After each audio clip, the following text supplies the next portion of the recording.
Ayan, kita nyo naman mga paps. 11.7.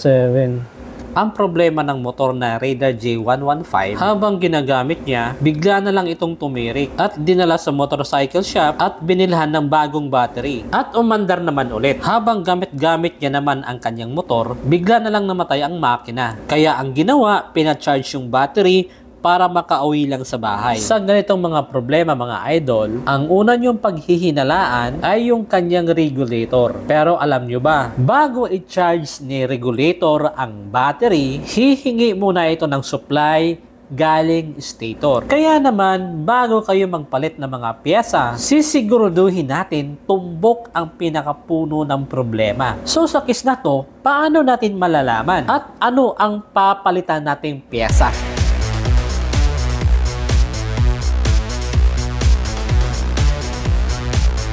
Alright mga lodis, so andito po tayo sa Cainta Rizal. So sa bahay ni Paps. Alright, so shoutout sa iyo Paps. Bumalik ulit ako dito sa kanya. Okay, so ang problema kasi ng motor niya mga lodi, na-drain yung battery. So ngayon, habang nagbabiyahe siya mga lodi, biglang tumirik. So ang ginawa niya, nagpalit siya ng battery. So ngayon, nagbiyahe ulit siya, tumirik na naman. So ngayon mga lodi, i-check natin kung ano yung sira. Lost connection ba ng wiring dito sa motor o kaya battery, regulator, stator. So abangan nyo mga lodi. Bago natin umpisa nating troubleshooting dito sa Raider J115 ay inaanyahan kitang pindutin ang like, subscribe at notification bell mga paps para sa tuwing upload ko ng itong mga videos ay updated ka. Okay, so tara, let's go. So una natin i-check mga lodi kung may karga kanyang battery niya. Okay, so gamitan natin ng multimeter. So, mga paps, ito yung unang step para malaman natin kung ano yung sira sa tatlo, kung saan yung sira sa tatlo: battery, regulator at stator. Pero sabi ni Paps, kakapalit niya lang ng battery, pero double check pa rin natin. Kahapon ka nagpalit Paps? Battery? O kahapon lang daw. So check natin kung may laman yung kanyang battery. Tapos isa-set natin yung ating multimeter sa, ayan, sa DC mga paps, DC. DC tayo mag-focus mga lodi. Siselect natin sa DC. Sa DC Huwag dito sa ohms, sa DC tayo. Okay, kasi magbabasa tayo ng ilang volt tayo dito sa battery. O 11.7 mga lodi, drain to. Ayan, kita nyo naman mga paps. 11.7. Okay. So, subukan natin i-start mga lodi kung aandar ba yung motor niya. I-kick natin, gagana pa rin ba? So, sususian natin yung motor. So, meron naman siyang neutral mga lodi. Ayan. Nag-iilaw naman yung neutral. So, try natin i-kick kung kaya pang mandar.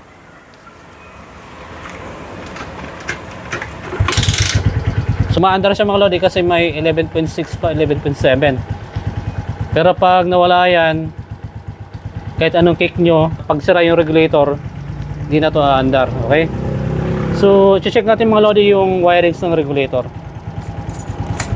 Baklasin natin yan.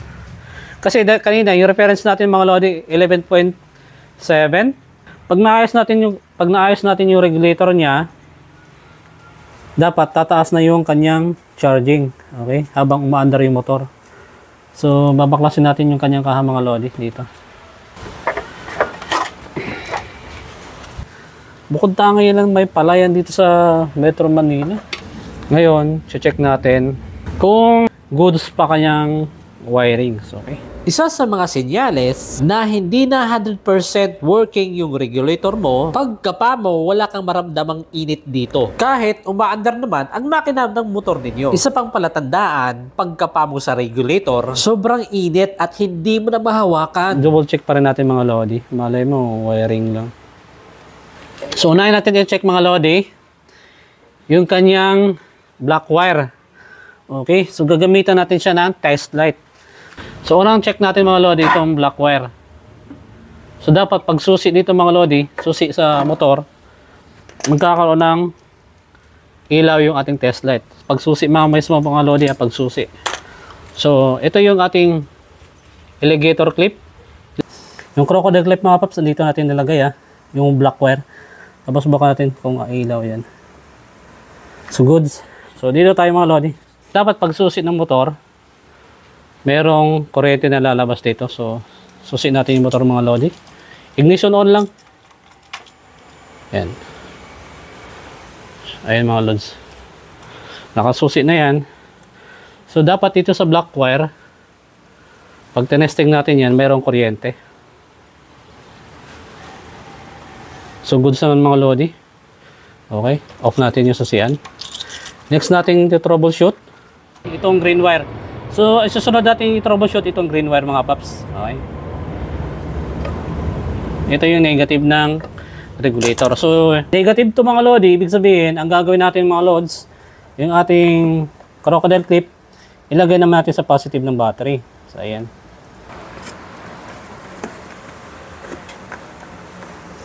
So, subukan natin yung ating test light kung may supply na. Ayan. Okay. So, dito mga lodi, kahit hindi nyo i-on yung inyong susian, so, dito dapat, pag test light mo, iilaw yung ating ilaw ng bulb. Okay, meron. May negative to mga lodi. So, next natin i-check mga lodi, yung yellow wire at white wire. So, bago natin i-testing ito mga lodi, dapat yung wire na to naka-hiwalay dito sa regulator. So, ang gagawin natin, putulin mo na. Ayan, putol.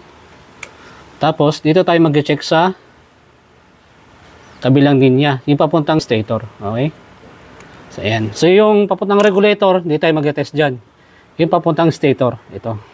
Sa procedure na ito mga lodi, malalaman natin kung nagproproduce ba ng kuryente yung stator, yung kulay white at dark yellow, papuntang regulator. Kasi kung magpapalit lang kayo ng bagong regulator, tapos wala rin naman palang output na lumalabas sa stator, yung white at dark yellow, ang resulta mga lodi, madidrain pa rin yung battery. Pangalawang malalaman natin dito sa ating procedure kung sunog na nga ba ang ating coil sa stator at kung nasa tama pa rin ba ang kanyang resistance. So, ang gagawin ito mga lodi, dahil positive yung lumalabas dyan, yung alligator clip ng test light nyo, ilalagay nyo ulit sa negative. Okay, so ayan, halagay natin mga lodi. Dapat, pag nilagay ko itong mga lodi, dito sa yellow wire, ayan, pag push start or pag kick, dapat hindi ito iilaw. Okay? So, subukan natin. Pwede pa kick bang. Ayan. So, goods. Hindi umilaw mga lodi. Goods yan. Susunod natin i-check mga lodi, yung white wire. So, yung crocodile clip pa rin natin mga lodi, nasa negative yan. Negative ng battery or body ground, pwede yan.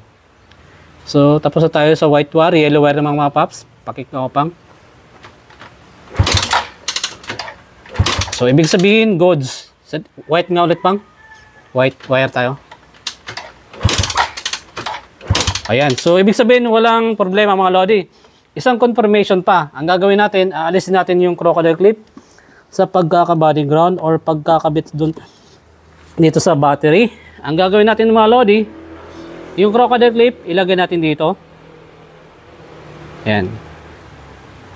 Itap nyo dyan mga lodi sa white wire. Tapos, isang paa na ating test light or probe, dito natin itatapos sa yellow wire. So, dapat, pag kick nito, iilaw yung ating test light. Ibig sabihin noon, walang problema.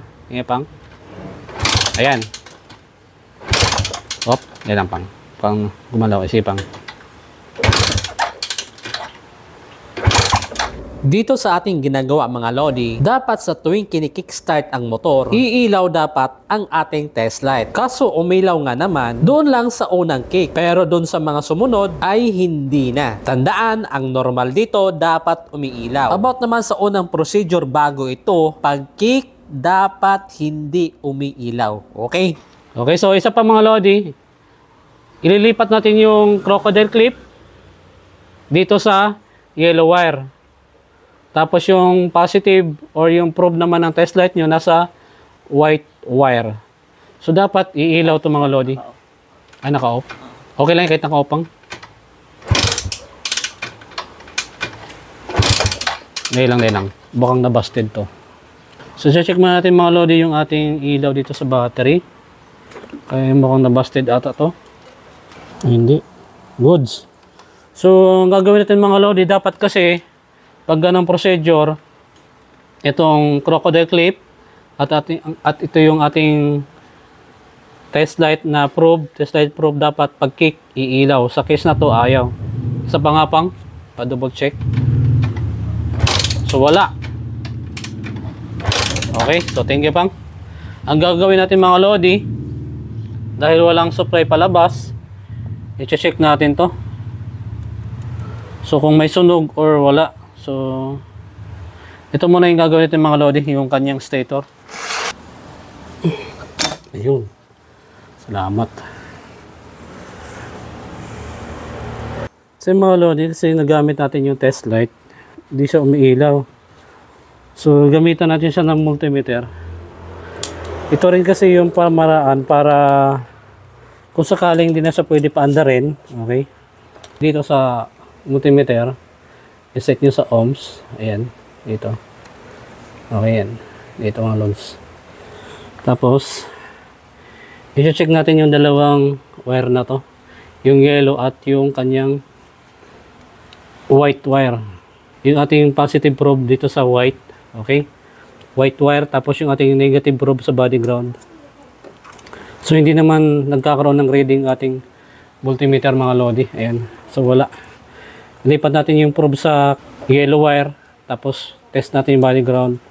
So, wala. So, dapat magkakaroon na yung reading nito mga lodi yung ating multimeter pag yung positive probe dito sa white wire at yung negative probe dito sa yellow wire. Dapat magkakaroon to ng reading. So, good naman mga lodi. So, ayan.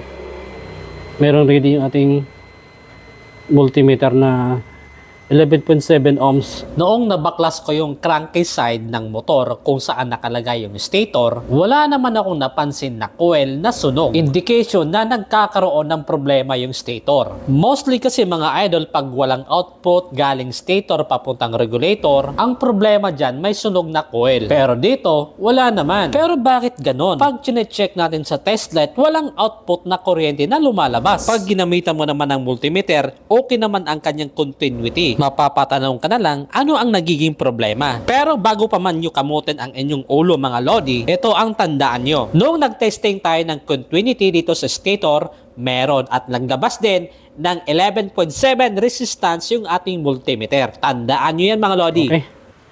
Ito kasi yung mga lodi, kaya natin binuksan para ma-double check lang natin. Brown na brown pa. Hindi naman siya maitim.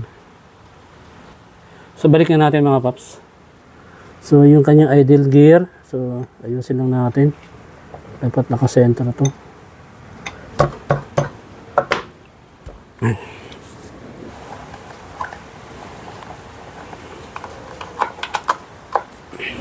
Dahil nakabili ng bagong regulator si Lodi, etong TTGR brand ang ipapalit natin sa Lihuwa. At ituturo ko na rin ang dalawang wiring connection ng dalawa. So, ito mga Lodi, isa-isa natin ha. Saan yung papunta yung mga wire. Yung yellow wire na galing sa TTGR mga lodi, i-connect nyo yan sa yellow wire na pinagputulan nyo sa Lihuwa. Okay? Tapos, yung pink wire ng TTGR, i-connect nyo yan sa white wire ng Lihuwa na pinutol nyo. Okay? Tapos, yung green wire ng TTGR, i-connect nyo yan sa green wire ng Lihuwa na pinutol nyo na wire. Okay? Tapos, yung black wire ng TTGR, i-connect nyo rin sa black wire ng Lihuwa na pinutol nyo mga lodi. Tapos yung red wire ng TTGR, i-connect nyo rin sa red wire ng Lihuwa na pinutol nyo. Alright, so ganun na mga lodi yung magka-convert. Sakaling magpapalit kayo. Ito yung mga lodi na pinutol natin ha. Okay, so 5 wires din ito. 5 wires din itong TTGR. Lihuwa na 5 wires, TTGR na 5 wires din. So ang pagkakaiba, may pink at white wire itong dalawang regulator. Okay? So, kahit magkaiba yan sila mga lodi, magkaiba ng brand, same lang sila ng function, full wave yan.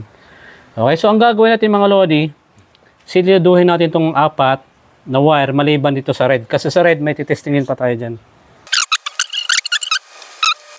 Ayan. So, dito, mag-check tayo mga lodi. Gamit ulit yung test light natin. Kung may test light kayo mga lodi na market, yung crocodile clip ilagay nyo dito.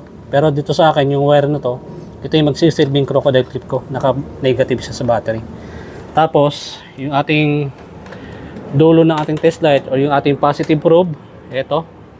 Positive probe natin mga lodi. Dito natin yan itusok sa red wire na ating pinagkabit galing TTGR at red wire ng lihuwan na pinagputol natin. Dapat pag kinik, pinostart, iilaw. Sige nga pang, pwede pasuyo ka bang? Pasuyo. Ba't wala? Sige pang, okay lang pang. Walang malabas. So yun mga idol, nagpalit na tayo ng bagong regulator. Tapos binalik ko lang din ang kanyang stator. Kasi kung magbabase ka lang sa kanyang itsura, wala kang makikitang problema. Pero may napansin tayo mga lodi na kakaiba. Ito yung number 1, iilaw yung test light kapag unang kick lamang. Number 2, merong resistance na 11.7 ohms ang stator coil. At dahil dyan, wala pa rin lumalabas sa output ng stator, yung white wire at dark yellow. Ganon din sa output ng regulator, yung red wire. Sa case na to, very interesting. Kaya suggest ko mga lodi, tapusin nyo itong video, baka ma-encounter nyo ito. So yun mga lodi, it's not successful yung ating pag home service ito kay Pops kasi nagkaroon ng problema yung kanyang stator. So tinetesting ko kasi manual mga lodi yung dalawang coil, so walang kuryente na lumalabas papuntang regulator. From stator walang lumalabas na kuryente papuntang regulator mga Pops. So kahit nagpalit tayo ng bagong regulator, kung may problema yung stator mga lodi, wala rin magiging, so hindi rin maganda yung ating pag-aayos. So dapat talaga yung pinakapuno yung maayos natin dito, yung stator. So ayun mga lods, abangan nyo lang yung ating part 2 nito. Okay? So yun lang mga lodi, abangan nyo.